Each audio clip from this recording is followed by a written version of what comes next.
On va suivre la finale du 400 mètres haies et on aura bien sûr un œil vigilant sur le dernier essai du marteau, en espérant que Manuela pourra garder cette troisième place.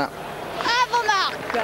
Alors, Tatiana Terepchuk sera au couloir numéro 2 de cette grande finale du 400 haies avec Sandra Glover, elle au couloir numéro 6. Et puis bien sûr la nouvelle championne, le recordwoman du monde de la spécialité, Yulia Pechonkina, la russe, grande favorite au couloir numéro 5. Avec comme adversaire principal peut-être Jana Pittman, l'australienne, au couloir numéro 4, et l'américaine Sandra Glover au couloir numéro 6. Donc le 4, le 5, le 6, Pittman, Pechonkina, Glover.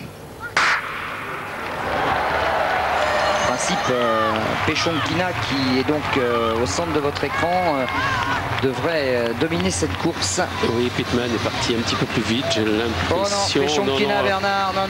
Pechonkina a déjà repris complètement Sandra Glover, il faut le faire quand même. Regardez comme elle est rapide. Pechonkina qui a couru cette année en 52-34, nouveau record du monde. À mon avis, il n'y aura pas grand monde pour venir lui disputer l'or.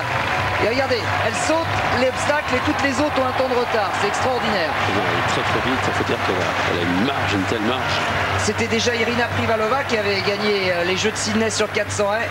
Les Russes désormais se font une spécialité. Attention, Pittman, l'Australienne qui revient. Ouais. Oh là là, la surprise. Pittman est en train de revenir. Pechonkina n'en peut plus, elle va être battue. Oh là là là là, Pechonkina battue par Pittman. Et peut-être, oui, battue par Glover.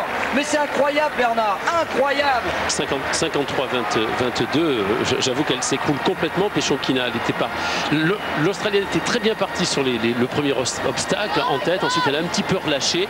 C'est là, d'ailleurs, dans les premiers 200 que je pense la Russe a été très vite. Et elle s'écroule sur la fin, puisqu'elle est quand même à 1 seconde de son record, ce qui est le record du monde qu'elle avait battu il y a peu. C'était le 8 août.